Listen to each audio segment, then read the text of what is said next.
we have numerous security recommendations, and let's take you through each of these here. Starting with using Secure Shell and not Telnet. Now, the reality is Telnet is just so darn easy to use. But the problem is Secure Shell is powerfully secured, especially if you use version 2. And Telnet is in clear text. All of your characters exchanged, including your login characters, are sent in clear text. That's just not good. So what we want to do is we want to set up Secure Shell. Do you know how to set up Secure Shell? Well, it's not on by default. Now, on routers, I'm trying to do a name lookup board. Control-Shift-6 does it. Just keep on pressing Control-Shift-6. Now, on routers, sometimes you can do auto, secure, SSH. I think I can do that here. Auto, secure, SSH. No, doesn't look like I can do it on that operating system.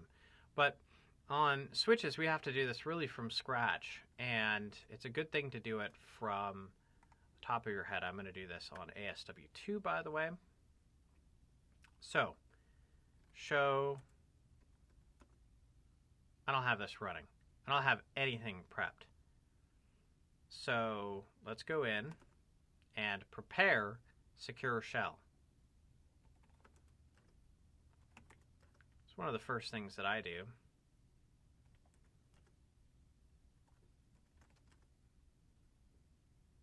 I'm going to create a key for this.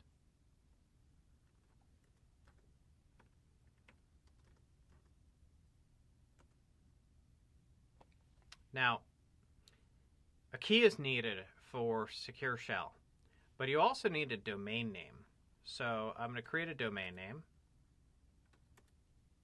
and we're going to call this switch.com. I'm going to up arrow do that same command, and then we're creating our crypto keys. It took us 3 seconds to do that. Wow. This must be a pretty powerful technology we're employing. And RSA is a powerful asymmetric encryption algorithm. Let's do IP SSH version 2. I'm going to turn on SSH version 2. That's the version that I want to be running.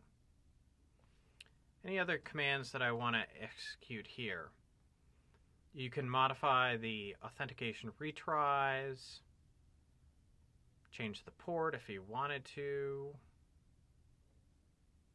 change the source interface when communicating out, but I think I'm good.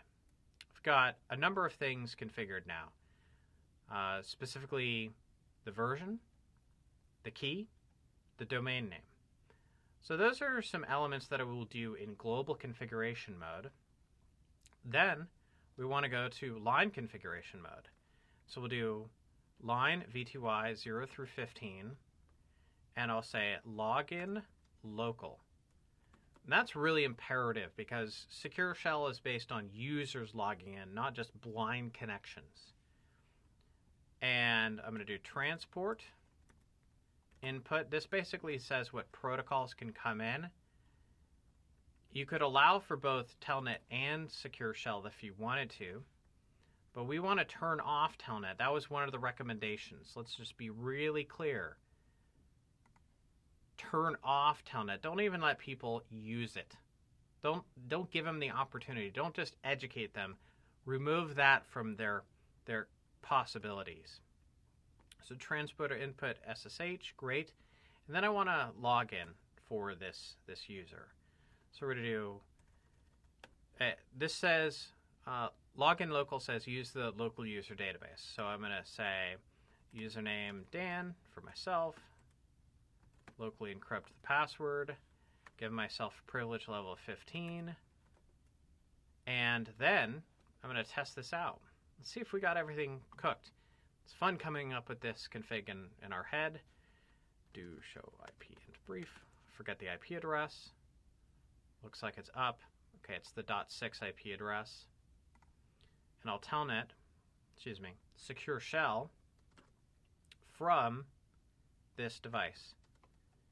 Say Dan, give it IP address 80.6. I think that was the IP address. Don't want to get that wrong.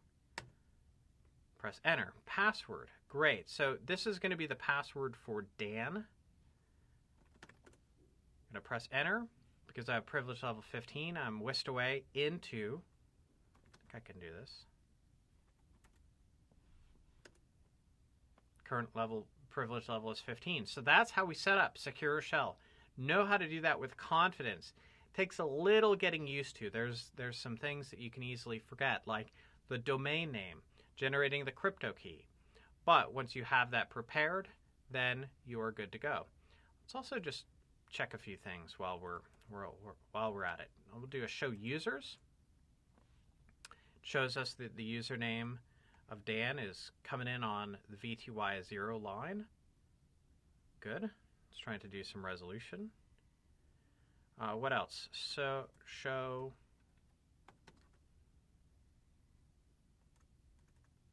SSH. We'll just press enter there. And we've got some information about our connections. I'm going to log out, by the way.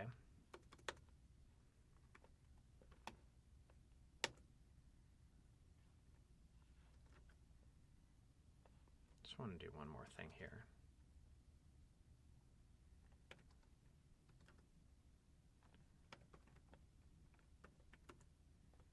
So you can also specify the version there.